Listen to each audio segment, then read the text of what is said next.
actually observed a person consume fentanyl in a car with an 18-month-old baby. It was done through smoking the fentanyl, so the patch was turned into a vapor, and the vapor's within the vehicle right beside a small child. If one person in the family uses fentanyl, even if they consume one single patch per week, I mean, you're looking at a $1,500 to a $2,000 a month habit at the very low end.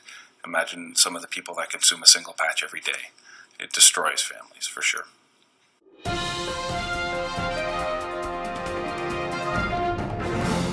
The deadly drug that police say is to blame for 55 deaths in our province so far this year.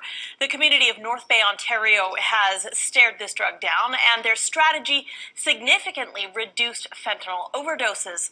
Tom Robertson from the North Bay Police Service joins us by phone with more on how they did it. Can you outline the problem that you had in North Bay with fentanyl? In 2013, early in the summer, my partner and I were out on patrol. We were parked beside the road, and one of the local drug abusers in our community walked up to our vehicle, knocked on the window. When I rolled down the window, the first thing he says was, you guys have to do something about this fentanyl because it's killing all my friends. And that's kind of where it started. So how did you come up with a strategy and get others to buy in?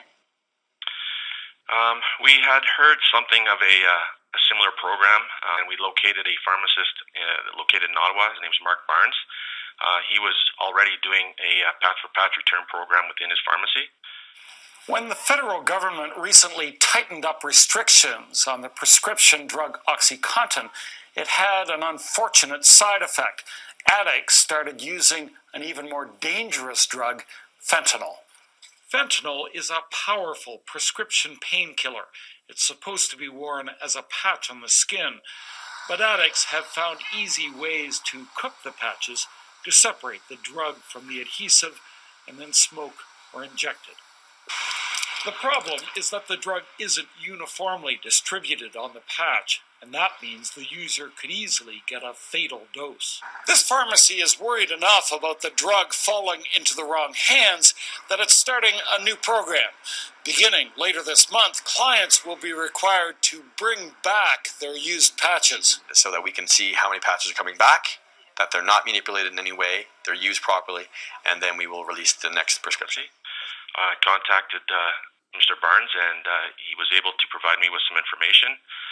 With that information, we approached the Drug Strategy Committee in North Bay, and with them, we approached the doctors and the pharmacist and explained what's taken place in North Bay and some of the stories that we've heard of people overdosing, and not just the deaths, but the people overdosing and being brought back by their friends.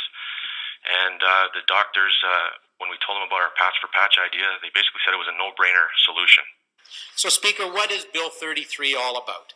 What is a patch-for-patch policy? Well, I am joined today here in the legislature by the very folks who pioneered this patch-for-patch program in North Bay that has had such wonderful success in curbing the trend of drug abuse. Pat Cliche of the North Bay Anti-Drug Strategy is here today. North Bay Police Detective Constables Brad Rayum and Tom Robertson are here today. Basically, here's how the patch-for-patch has been working so successfully in North Bay and now in many other cities, and why it needs to be a legislated process across the province.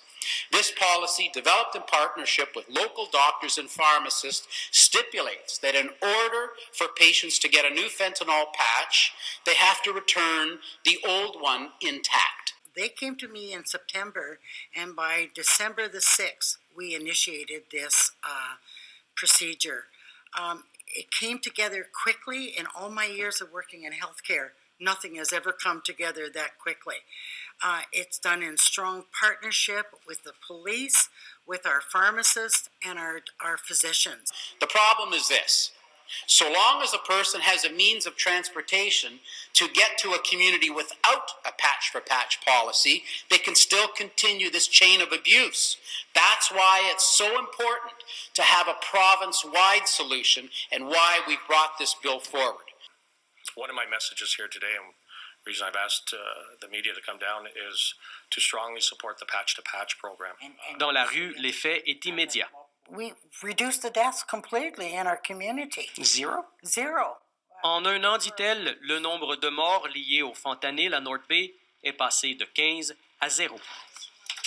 Bientôt en Ontario, toutes les pharmacies devront emboîter le pas. Une nouvelle loi provinciale vient d'être adoptée et entrera en vigueur d'ici l'été.